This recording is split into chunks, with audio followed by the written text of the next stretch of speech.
as a former House member, it warms my heart to see so many House-trained senators now in your committee. This is awesome. Lovely. Mike O'Neill on behalf of Walmart requesting introduction of 25 RS 0132. This will look familiar to some as the alcohol and beer delivery bill from last year. A few tweaks that were requested by the ABC, which they've now reviewed and we're ready to go. So Very good. request introduction. Committee, are there any questions or objections to the introduction of this bill? Seeing none, that's introduced. Thank you, Mike. Thank you, Mr. Chairman. Other bill introductions, Senator ks.gov. Thank you, Mr. Chairman. My bill introduction or number is RS 0249. It's pertaining to youth and policy and procedure within foster care relating to DCF. Committee, any questions or objections to the introduction of that bill? Seeing none, that is introduced. Any other bill introductions? Senator Starnes. Thank you, Chair. The RS 0570, it's regarding an amendment that provide constitutional basis for county home rule. Okay. Any questions or objections to the introduction of that bill? Seeing none, that is introduced. Any more bill introductions? Oh, Senator Francisco. Thank you, Mr. Chair.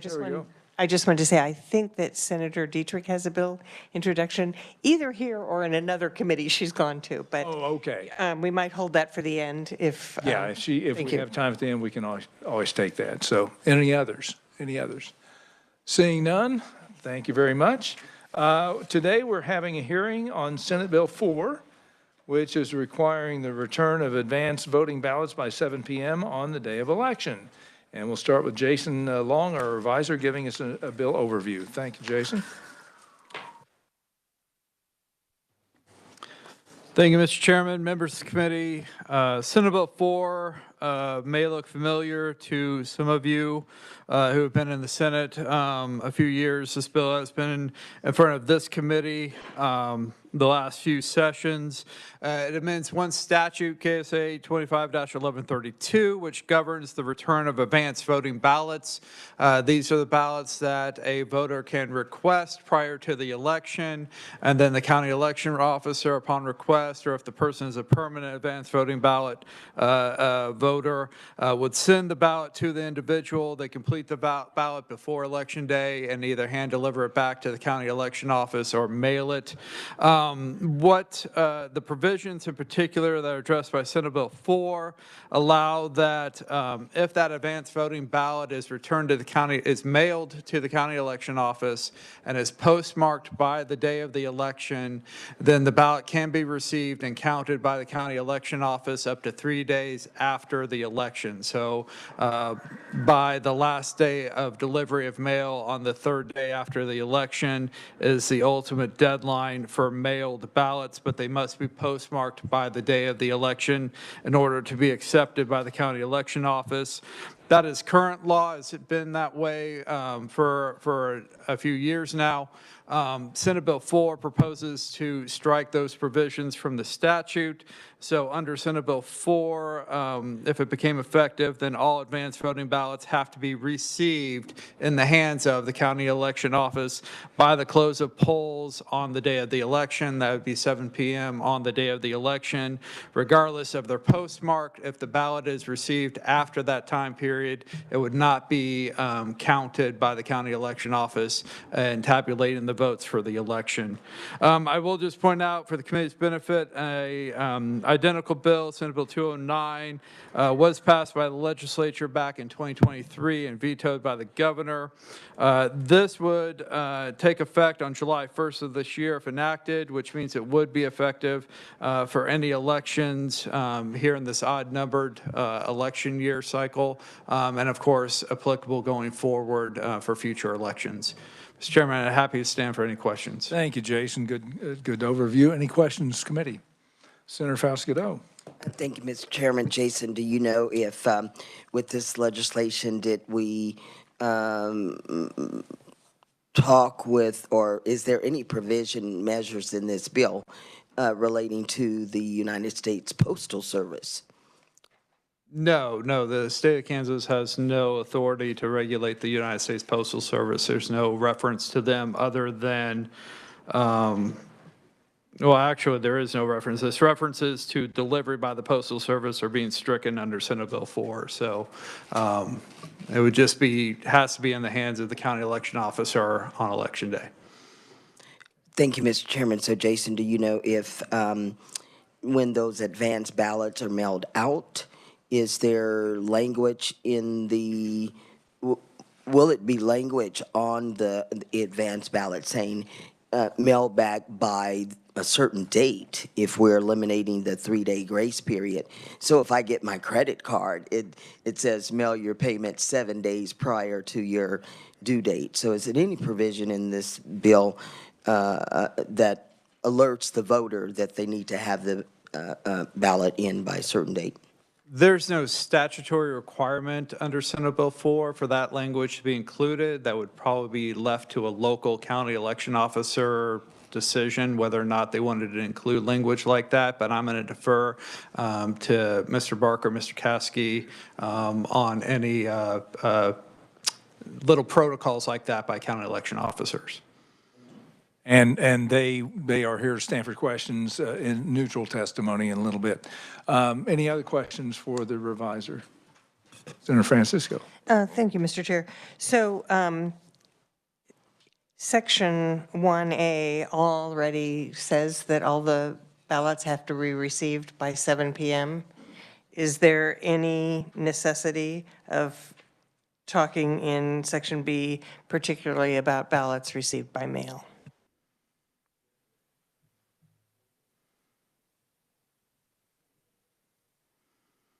Well, because advanced voting ballots can be delivered either by hand or by mail, I believe subsection A refers to advanced voting ballots that are just generally received in the office. Subsection B would specifically refer to those that are being mailed by the voter as opposed to being hand delivered by the voter. Mr. Chair, I appreciate that, and we might want to look at that and then also make sure we have ballot boxes or drop boxes identified in terms of that time. Okay. Any other questions? Seeing none, thank you, Jason. Appreciate that very much. Just a reminder to everyone how we do it in here with regard to testimony. I will have a block of time for the proponents, a block of time for the opponents, and a little time for the neutral, and I'll give everybody time for questions in between. So I think for our proponents, well, I'm gonna allot 15 minutes for each side, and so that we have time for questions in between, and won't run over on the committee time. So our first in-person proponent testimony is from Madeline Melissa from Opportunity Solutions Projects, and Madeline is online WebEx. Madeline, are you there? I am. Can you hear me, Mr. Chairman? We sure can, and if we can put Madeline up on the screen so the committee can see, and we will also hold for questions until the 15-minute mark or when the proponent testimony is over. And so, Madeline, your time begins now. Thank you, Mr. Chairman and honorable members of the committee. Oh, we lost her. Hold on just a second. We lost your audio for a second, Madeline. Have we got it now? Am I on? Hold on a second. You're very, very low.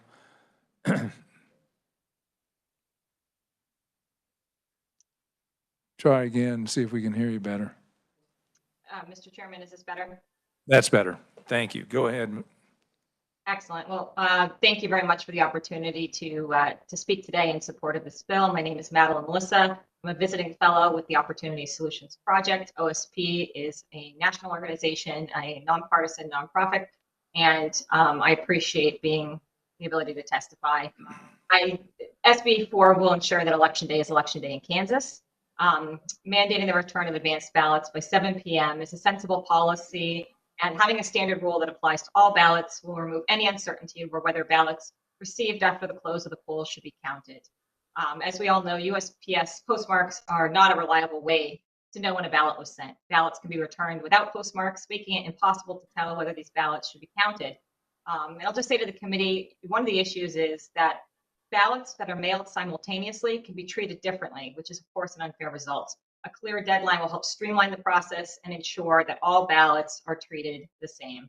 The committee has a copy of my written testimony, but I just wanted to say here that a majority of states have enacted similar legislation across the country, including some of your regional neighbors, Missouri, Nebraska, Oklahoma, Arkansas, South Dakota, and Tennessee.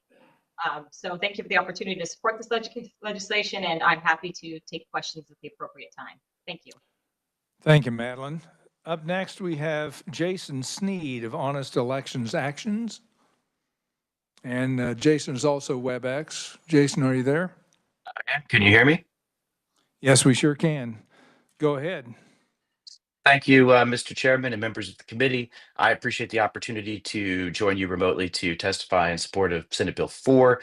I am the executive director of the Honest Elections Project Action. We are a nonprofit group dedicated to advancing election integrity and defending every American's right to vote in free and honest elections. I view, and my organization views, SB 4 as a measure that advances that very important goal. This is a straightforward and necessary update to the state's election laws that, as you just heard, will bring Kansas's election procedures for the receipt of mail ballots into line with the national norm that is in place in 32 states and in place in all of Kansas's neighbors. And that is to require that ballots be received by the close of polls on election day. And making this change is very simple, but it will have a profound impact both in terms of promoting the integrity of our elections and public confidence in our voting systems. Requiring ballots to be received by the close of polls will speed vote tabulation, particularly in close races that can be affected by a few dozen or a few hundred votes that may trickle in after Election Day, ensuring that the public receives the timely and accurate result of an election as close to election night as possible does more than almost anything else to boost public confidence. Shifting this standard away from the messiness of a postmark standard to an objective election day receipt deadline also avoids messy post-election litigation. One of the things that we have seen across the country in states that used postmarks to allow late ballots to be received is that in close races that devolve into litigation, one of the first things that litigants ask for is to discard the postmark safeguard. So immediately what you see is an attempt to ensure that ballots are properly cast before an election is over, often goes out the window in subsequent court litigation, leaving you only with a deadline after the election and no safeguards to ensure that fraudulent ballots are not affecting the outcome of those races. And I do think it's important to note that there are few situations that do more to sap public trust than a combination of prolonged vote counting and litigation that changes the outcome of an election. I would also note that nothing in this bill does anything to change voters' access. Kansas makes it very easy to vote. This law will also help to make it harder to cheat. There are ample opportunities to vote by mail, to vote in person early or on election day. SB 4 establishing a very clear timeline and deadline for voters simply makes it easier for voters to make plans to deliver their mail ballots and ensure that they will be counted. You should have a copy of my prepared testimony, and I also will be happy to take any questions at the appropriate time, and I appreciate the opportunity to join and testify in support of SB 4 today. Thank you. Thank you, Jason. Appreciate it very much. We've got plenty of time left on that. Took about 4 minutes. We also have written-only testimony in proponents of this bill from 8 other people listed on your agenda. At this time, I will open for questions for any of our proponents that we had online, either Jason or Madeline. Senator Falscato? Thank you again, Mr. Chairman. Jason, are you still there? I have a question for you. Jason Sneed? Yeah, I think Yes, he is. I'm here. Yes, thank you. So your last comment was you didn't want cheating in voting. I don't either. I want fair elections. I want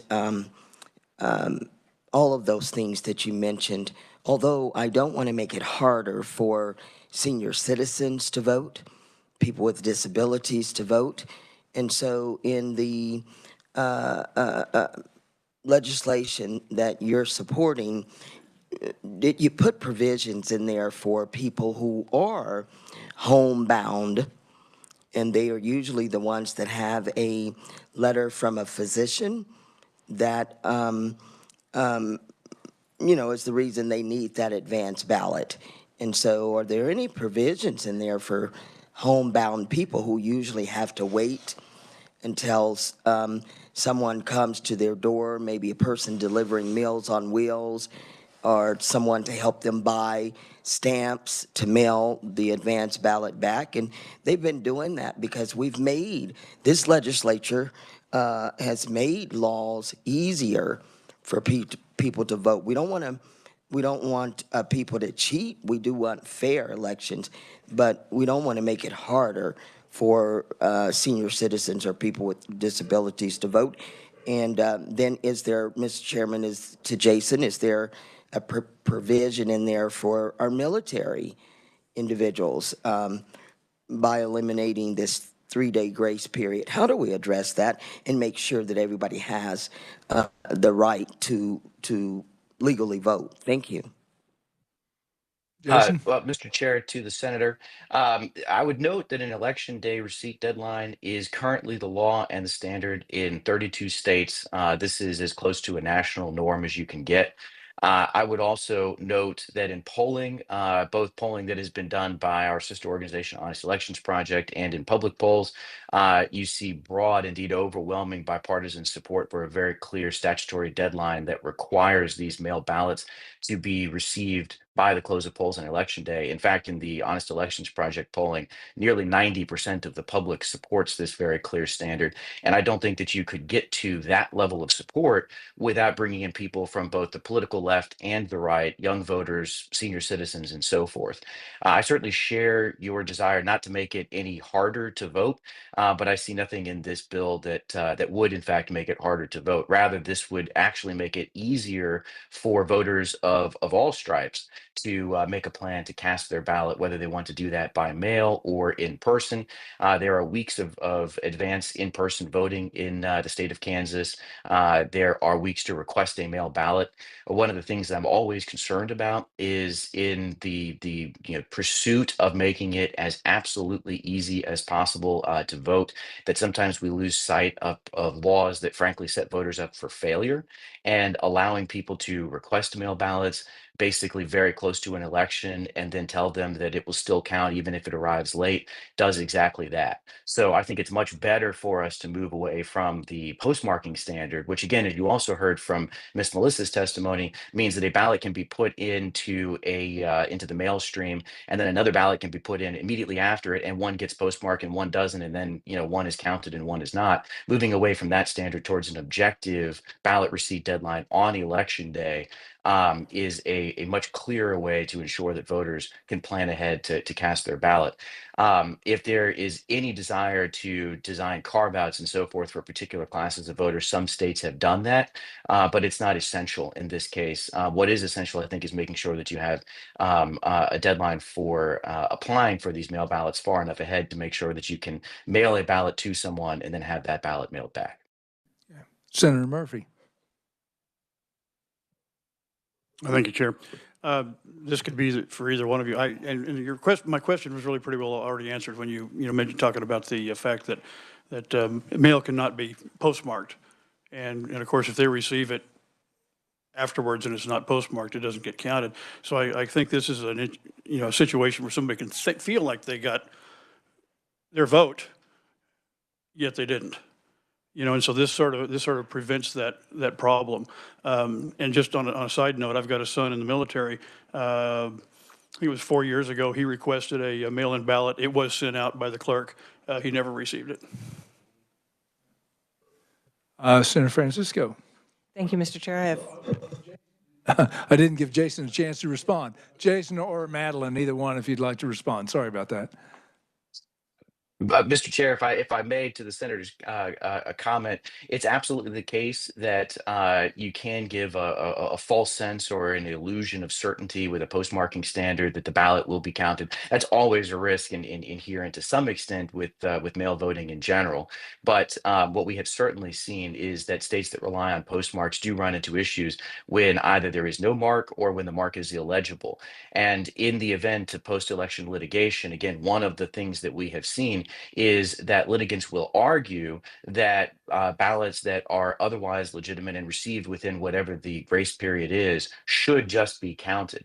And so while you may have written a law which is designed to sort of balance the access side of things with the security, that is by allowing late ballots to arrive, but reliant on a postmark to ensure that they were properly cast before the election concluded. Now that safeguard has been essentially erased by the courts, and we've seen that in a number of instances where things like this have gone to post-election litigation. So there is absolutely, I agree with the senator's comment, a false sense on the part of the voter and the public writ large that this system will guarantee that their vote will be counted and that it will be secure. Senator Francisco. Thank you, Mr. Chair. I hope I have two quick questions. The first for Mr. Snead is, in your testimony, you say that in states with postmark standards, these lawsuits often revolve around efforts to count late ballots that arrive with a postmark and thus no guarantee they were not fraudulently cast. Did you mean without? Mr. Chair, to the senator, yes, that's I apologize. That's a typo on my part. It is supposed to say that arrive without postmarks. Thank you. And then the other comments you made regarding giving the public timely and accurate results, how do you balance counting ballots that arrive in the mail later with the same problem that we have with waiting to see if provisional ballots are going to be counted? So there's certainly in Kansas a number of provisional ballots that we are waiting on to determine the timely and accurate result. Okay. Mr. Snead. Yes, Mr. Chair, to the senator. There is customarily a cure period and of necessity a time period after an election for resolving issues with provisional ballots. The issue that I have with accepting late ballots in the mail is that you are continuing to add ballots to the voting equation, right? Which is to say that we know or should know at the end of or really the close of polls on election night, how many people cast a ballot, how many ballots have been counted or need to be counted, how many provisionals there are, and so forth. We don't need to allow ballots to come in after the election is concluded. I think that when you look at the polling data, the overwhelming consensus on the part of the public is that election night should be the end of the road for the election, and that we want results as close to election night as possible. And so there's simply no need to extend the period for receiving ballots beyond election day. Senator Clifford. Thanks, Mr. Chairman. I might give Madeline a chance to answer. As we are contemplating limiting access to the mailbox, I would presume that you are then in favor of the ballot box. But I don't want to presume anything. We in Finney County, a rural county, have one ballot box, easily monitored, very secure. Others have more. I wondered if you would offer us suggestions as to how citizens would be able to return their ballot when their county clerk and other clerk employees are really busy on election day. How might that occur? I would suggest ballot boxes for that. That's from Madeline. Madeline?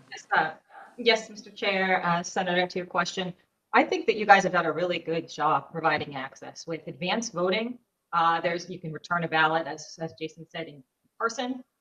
During that advanced voting period, you could actually go in to your local election office to vote in person during that period. And of course, you could also drop it in the mail anytime before that period. But if you want to be certain that your ballot will count, then you can just deliver it on election day. So there's ample opportunities and a variety of ways by which Kansas voters can actually return their ballots. Thank you, and thank you, Mr. Chairman. If I could, just one more question so we can move on. Either of you, Jason or Madeline, there's a Fifth Circuit Court decision on this grace period.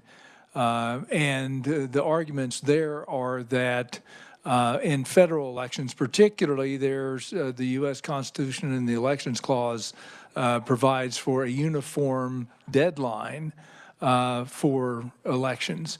If you'd have either one have comment on that, I'd appreciate your take on that Fifth Circuit decision that I think is still pending to maybe go up the chain. Madeline, if you want to comment first, or Jason, either one.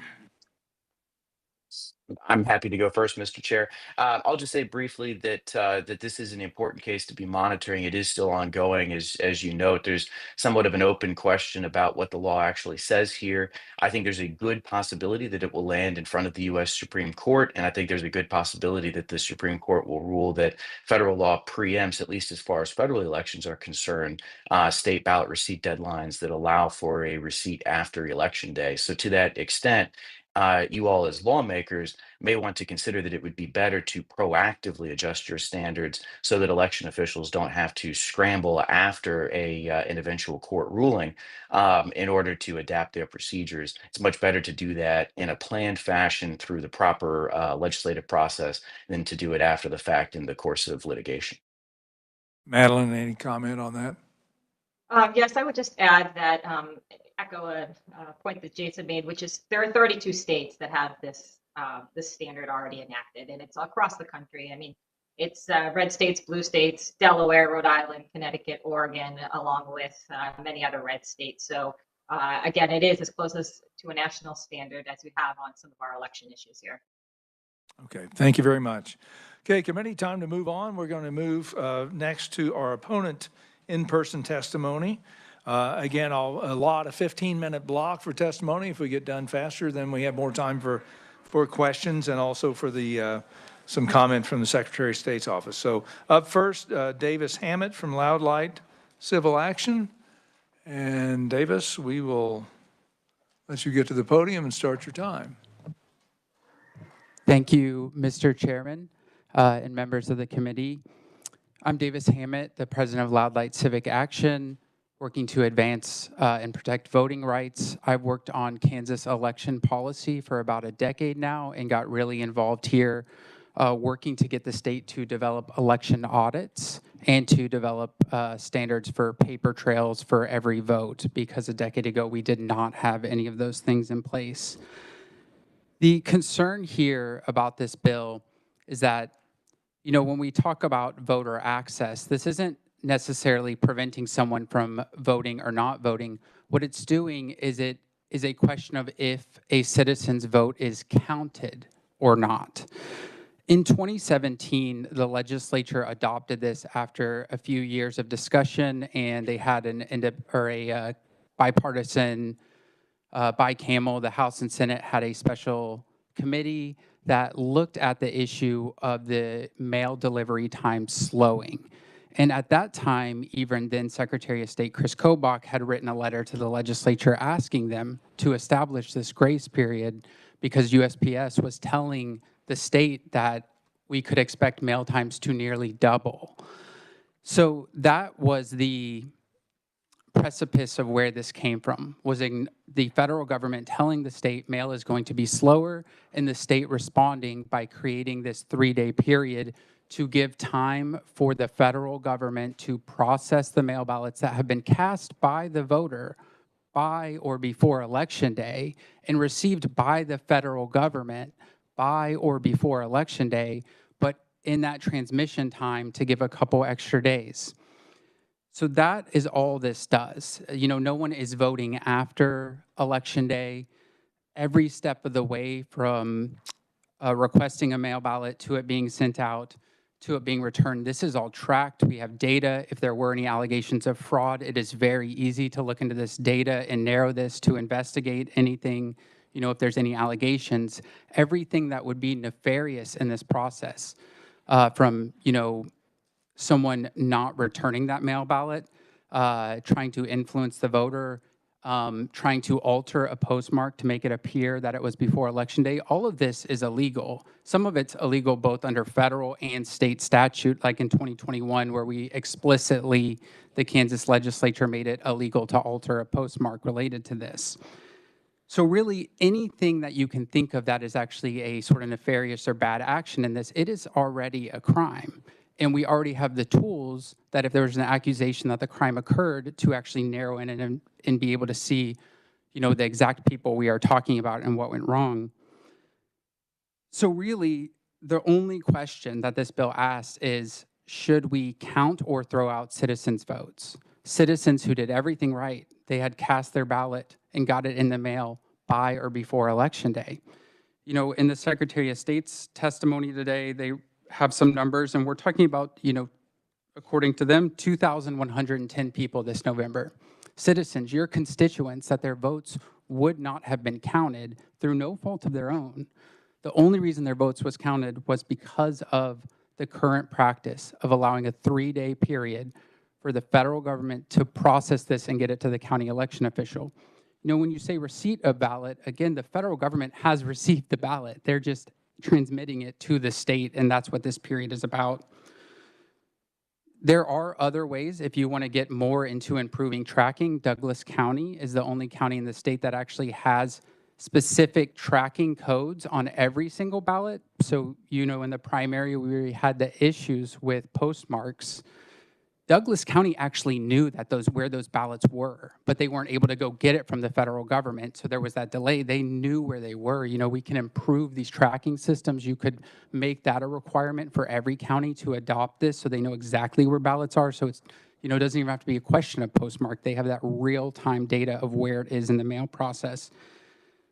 Just fundamentally, I am not sure why this has become such a debate. Because this is something that was, unanimously, everyone except for Representative Carmichael in 2017 voted for this. This is such a common sense thing that I'm not sure why we're, even debating this. It's really not a big deal. Mail ballots are still actually, even if the election office received your ballot on Monday, before the election, they might not actually get that updated into the vote totals until maybe Thursday or Friday. So like the idea that the election results are changing, well, this isn't going to fix that. We still have, tens of thousands of provisional ballots that are being adjudicated. They're, it's easy to make conspiracies about stuff, but then whenever you really understand the process, it's easy to debunk them because we have really great safeguards in, especially with mail ballots, that you could easily argue this system is more secure than voting in person for all the detailed tracking we have in it. And Kansas has, had voting by mail for a very, very, very long time. And so, the average voter does not think about, could you tell me your mail delivery time? How long it's going to take for any letter? You don't know. We just went through a snowstorm. Weather events can happen that create mail delays that are outside of anyone's control. And so this is just a common sense, simple thing. It's about protecting people from some of the failures of the federal government. And I hope you don't take that protection away from Kansas citizens to protect us from some inefficiencies in the federal government. And with that, I'm happy to stand for questions when appropriate. Thank you so much. Thank you, Davis. Up next, we have, and we'll hold for questions till the end of the 15-minute block here, Ann Ma, former state representative. And Ann, we're about 6 minutes deep into the 15 minutes, so you've got about 8 or 9 minutes. Oh, I won't need that much. Okay. I do appreciate, Mr. Chair and committee, the opportunity to testify today. Senator Starnes from the education world, good to see you. I'm here as a private citizen today, but also as a citizen who's passionate about voting rights. But also here, as you mentioned, a former state representative, and I was the ranking Democrat on House elections when Secretary Schwab was the chair. So I know the issues and the politics all too well, which is good because this bill is all about politics. It's pure voter suppression, and there are several tells to prove it. First, it was said that constituents want to know the results on Tuesday. I have news for you. Election day is never election day. We never fully know the results on Tuesday. We literally have, as was mentioned, thousands and tens of thousands of votes statewide that are not counted until after the election day. Those are called provisional ballots, military ballots. There's a wide range. In Shawnee County in 2022, there were 291 legal votes that came in after Election Day, but by Friday, and as was mentioned this year, more than 2,000. There were more times provisional ballots. So what's next? Throwing out the provisional ballots and not counting them? Believe me, there will be no quicker, faster, or more accurate results because of this bill. The second tell is that this is just pure partisan politics, and the numbers prove it. Democrats use mail ballots disproportionately more than Republicans. In 2024, Democrats cast 66,500 ballots by mail to Republicans 62,700, even though there are nearly twice as many registered Republicans as Democrats in the state. But the biggest tell that this is just partisan politics is that it makes no provision in this bill for any voter education about this change. If you make this change and do not fund an education program, you're intentionally causing votes, thousands of votes, to be thrown out, and that is voter suppression. Both Republican and Democratic votes would be tossed, but a disproportionate number of Democratic votes. The extension to Friday was common sense, bipartisan solution that made voting more accessible to Kansans, especially the elderly, the disabled, military, those without transportation, and others who cannot make it to the polls. As was mentioned, it passed 40-0 in the Senate and 123-1 in the House. It was a good idea in 2017. It's an even better idea today, since our mail is routinely routed out of Kansas to Nebraska, Texas, Missouri, other places before it comes back. I took a letter in Topeka. It took 2 weeks to get across town. So don't make voters play post office lotto trying to guess how many days ahead of Election Day they would have to get it in the mail before it could wind up in the election office on Election Day. That's a losing proposition. I remember when there were complaints that, gosh, if we had even one vote cast illegally, the world would end. Now we're looking at a bill where thousands of votes of your constituents' votes would be thrown out, and the answer is meh. So this bill is just wrong. I urge you to stand up for our democracy and voting rights and stop this bill right here. Yes, democracy is messy, but we can deal with messy. It's worth the fight. Thank you, Mr. Chair, and I'd be glad to stand for questions. Okay. Up next, we have Aaron Woods on WebEx. Aaron, we're at the 10-minute mark, so you got just a little less than 5 minutes to complete your testimony. All right. Good morning, and just want to make sure you all can hear me since I am on. Yeah, we have you. Go ahead. Thank you. Okay, good morning, and thank you for this opportunity to share my opposition to Bill SB 4. I am from Leawood, Kansas, and I'm here today as a Kansas citizen who cares about voting rights. Others have already mentioned the origins of the law, and I agree that enacting the 3-day voter protection period for mail ballots made sense then, and it makes even more sense today, as mail delays, we all know, have only gotten worse. I'd like to address some of the reasons proponents have given in the past for removing the 3-day voter protection period. First is the idea that voters can now vote early in person, and there's a prevalence of ballot drop boxes, so they no longer need to rely on the mail, since those options are now more available than they were when the current law was enacted. But please recognize that this reasoning completely disregards Kansans who currently reside out of state, who cannot vote early in person or utilize those drop boxes. Too often, these voters, many of them young college students, seem to be forgotten in discussions. Second is the idea that 20 days should be more than enough time for a voter to return a ballot. Quite simply, sometimes it is not. While volunteering with a voter turnout project for the last 7 years, I've received many calls and messages from concerned voters, often new voters off at college, who are still waiting for their ballot to arrive. Sometimes it was a significant USPS mail delay. Other times they learned something else is causing the delay. I've pulled a few examples from my written testimony, but there have been typos on the applications that were made by the election office or the voter. application signature issues requiring follow-up before a ballot could be mailed, sometimes accidentally requesting the ballot to be sent to their home address versus a college address, and they didn't realize that right off the bat. In many cases, a provisional ballot had to be sent, which significantly shortened that 20-day window.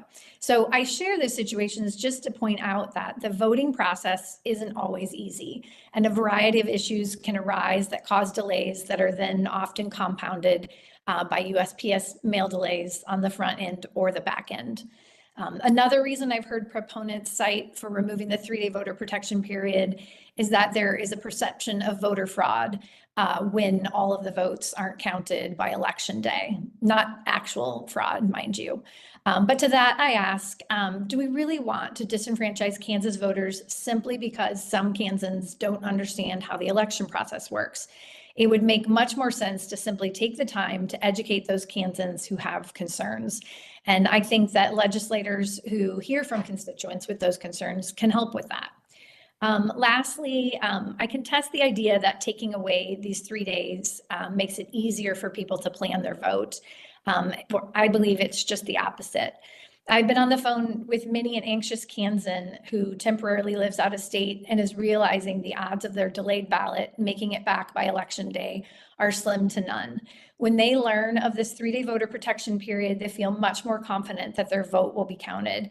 It also opens up options for them to inexpensively expedite their ballot versus possibly having to pay large sums of money to overnight their ballot because of a delay on the front end. I've experienced some of this with my own kids attending college out of state, and I promise you the stress is real. So these 3 days really kind of relieve some of that stress. So for these reasons, I ask that you please oppose Bill SB 4. Removing the 3 days from the current law doesn't solve an actual problem. It only serves to make it more difficult for Kansans to cast their vote. And everyone deserves to have their vote counted. Thank you. Thank you. 14 minutes and 23 seconds. We're right on time. Okay, committee, we have written testimony only from 49 individuals, and all of this is available in your S drive. It's also, for those watching online, available at the Kansas Legislature website as well. So I'm going to open it up for questions for any committee members. Senator Tyson. Thank you, Mr. Chairman. I had a couple of questions, one for Davis Hammett to begin with.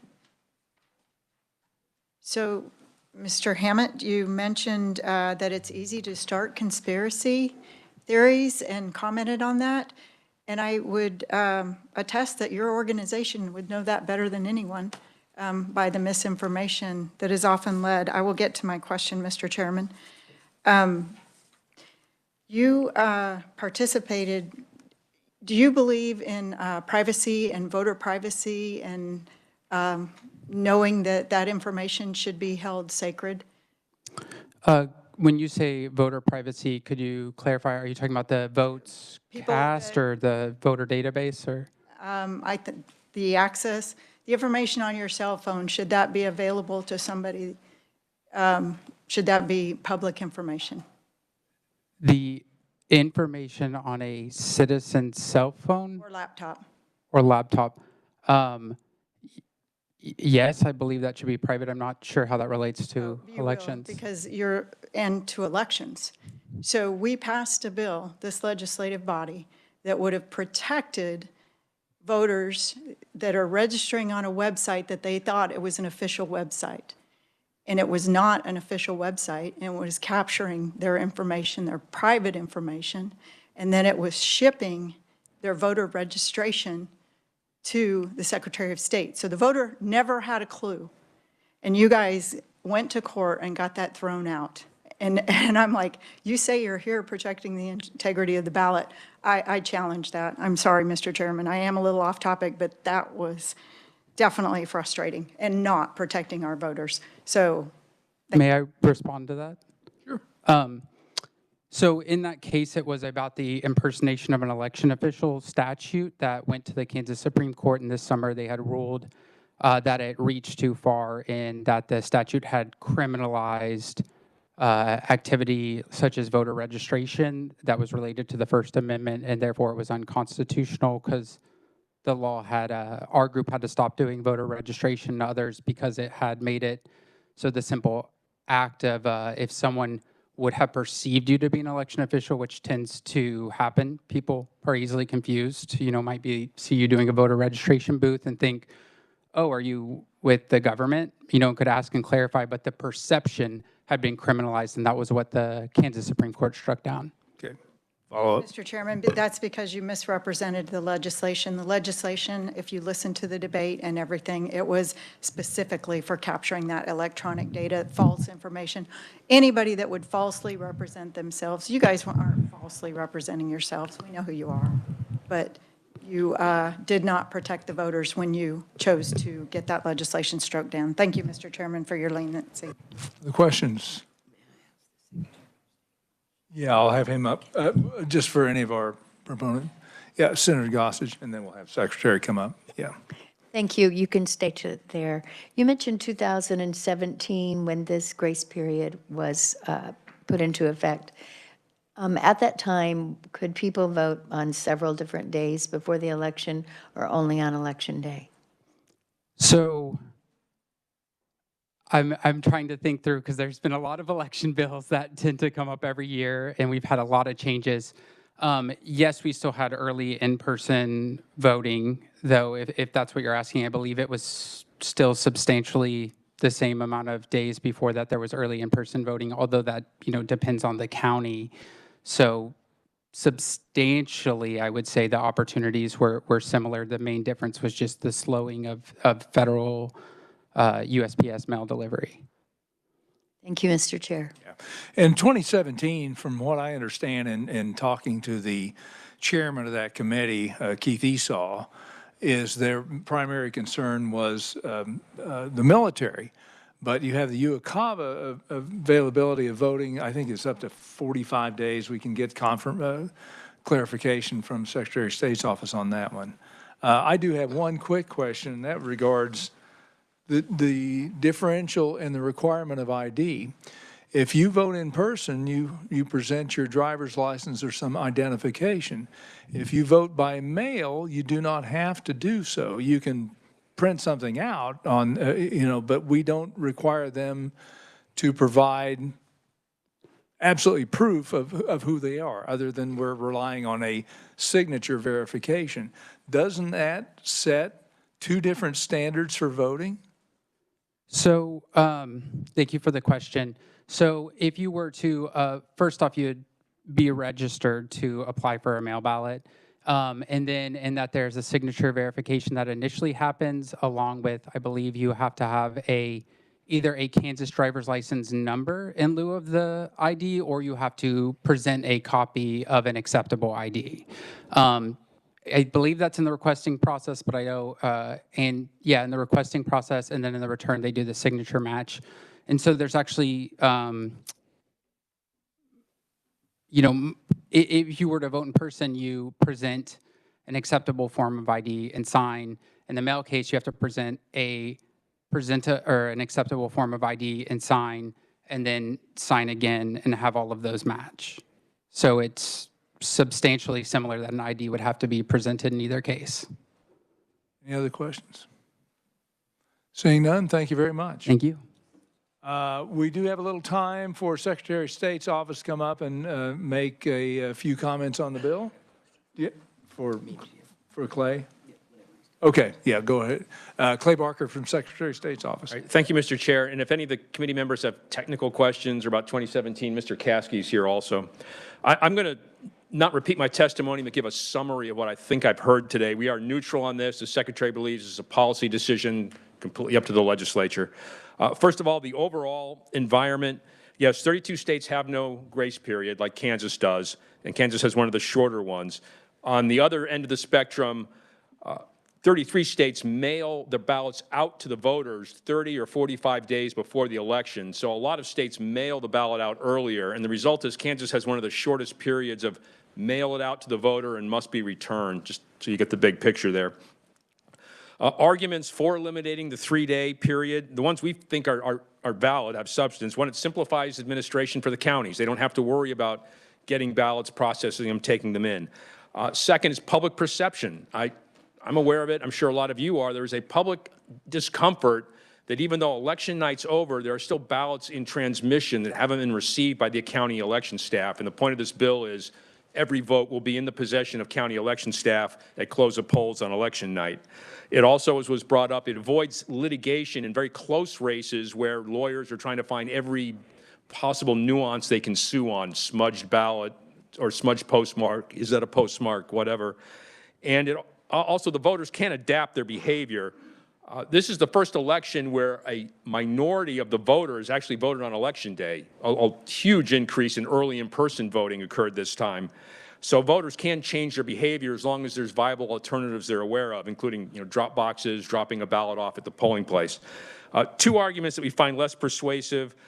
One is it changes the outcome of the election. Election night is almost, if you can pardon the metaphor, be like in the Super Bowl, and at 1 minute to the end of the game, the TV turns off. You know what the score is. The game's not over. If you're winning by a lot, you know you've won. If you don't, you have to wait for the county canvass to get the last votes.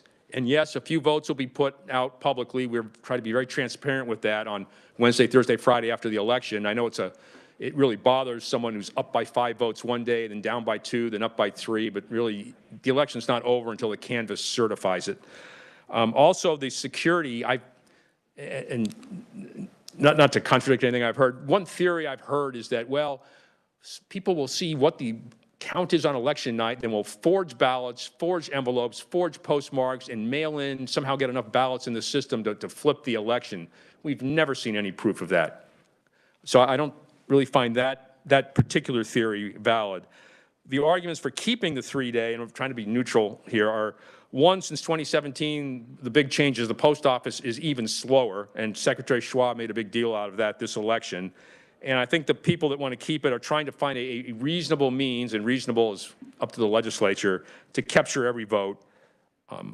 And that there are non-military people outside the state that have problems getting it back and often have to rely on FedEx or UPS, which is a valid way of getting a ballot back.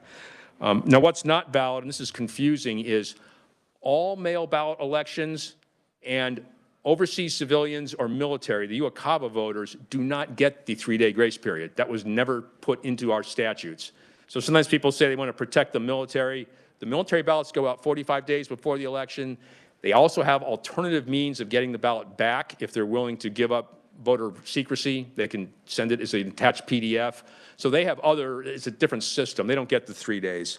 And our last point is if this becomes law, we respectfully request that the availability of remote drop boxes be left as an available means for people to get their ballots back, especially because in all mail ballot elections, there's no polling place to drop a ballot off at. And Mr. Chair, I'm stand for questions or technical questions to Mr. Caskey. Sure thing. Committee questions. Senator Gossage first. Thank you, Clay, for being here. And thank you, Mr. Chair. Just very quickly, I know we have other questions, and we're running out of time. You brought up a good point about how quickly they can get the ballot. The sooner they have it, the sooner they can get it back, right? So you're saying that there are other states that do this that are, and with our military, 40, 45 days as opposed to 20. But could they get it earlier than that, than the 20 days? Senator, Kansas has always linked the mailing of the ballot to closing the registration books. We close the registration books 21 days before the election, then all the ballots get mailed out 20 days before the election. Some states have decoupled those two and will mail out ballots much earlier, but people are still registering, and that can cause some administrative complexities on its own. And Mr. Caskey can probably go into some of the details there. Each state has its own way of handling this. Kansas has always had a shorter period, and part of the reasoning was you don't want to vote for someone, then they say something really stupid, and you want your ballot back to change the vote, which occasionally voters will ask us to do, and we can't. Or when I say we, I mean the counties. But Thank you, Mr. Chair. Thank you. Senator Blue. Thank you, Mr. Chair. One of the opponent testimony comment was that we need to educate voters. I think the clerks have done a really great job. Your office has done a really great job on educating voters. My question, I've never done a mail-in ballot, so I don't know what it looks like. Could it be on the ballot somewhere, must be returned by 7 p.m. on election day? If mailing, please plan ahead for USPS so forth. Can that be printed on the ballot to educate the voter that it goes out in time? Could it be printed on the envelope? Absolutely, Senator. That envelope is getting pretty busy there's 3 different places people to sign and check boxes. And Secretary Schwab has made it one of his main talking points is you get your ballot by mail, don't trust the Postal Service to return it. It's just do whatever you have to do, get it in a different way. Okay. We had 17 days. We sent a birthday card to one of our son-in-laws. Took him 17 days to go 90 miles. So you just, right now, it's terrible. Senator Fasquedo. Mr. Chairman, my question, thank you, Clay, is for Brian Caskey. So I, too, of one of those individuals that I served with Scott Schwab in the House. I worked on legislation with our current Attorney General, Chris Kobach, when he was Secretary of the State on bipartisan election laws. So been around here quite some time on these issues. So if Senate Bill 4 were to pass, how would it affect, I think we passed a law that you could only deliver a certain amount of advance ballots. So I heard in previous testimony that, well, just drop it off. But if you are a person with a disability and you don't drive, so how would this affect, because could we drop off more ballots to help? I'm a big advocate for senior citizens and people with disabilities and just trying to help them. Thank you, Mr. Chairman. Ryan, do you have a answer on that?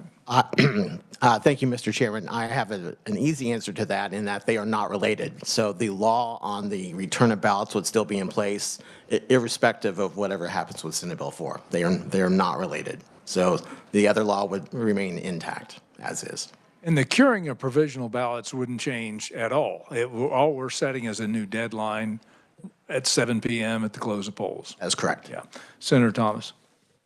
Thank you, Mr. Chairman. A couple of questions for anybody from the department there. Number one, does the Secretary of State's office have the ability to move back the day when advance ballots start going out without legislative action?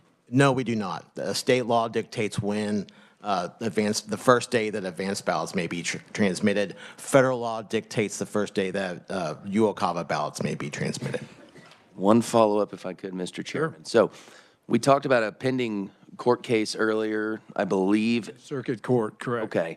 So if the feds make the change that say election night, 7 p.m. federally, if a ballot in Kansas, if this doesn't pass and that passes federally, would that then make that ballot completely invalid if it comes in after Tuesday at 7, or just the federal part of it? There's a whole lot of hypotheticals to that. I'm just curious. And I'm not the general counsel, but my understanding is if federal law passes, it would apply only to federal elections, not the federal races on a ballot, but it would apply to all even-year elections when a federal office is on the ballot. It would not apply to any of the municipal elections or special elections that are held off of that date. So we would have one set of rules for federal office and one set of rules for everybody else. Time for one more question, Senator Tyson. Thank you, Brian. Thank you for all your work. I appreciate it. So we had a scenario a couple years ago where a county, dropped 700 ballots the Friday after the election. That's a considerable amount of ballots. We don't know if they were mail-in. We know that they were copied on illegal paper or printed on illegal paper ballots.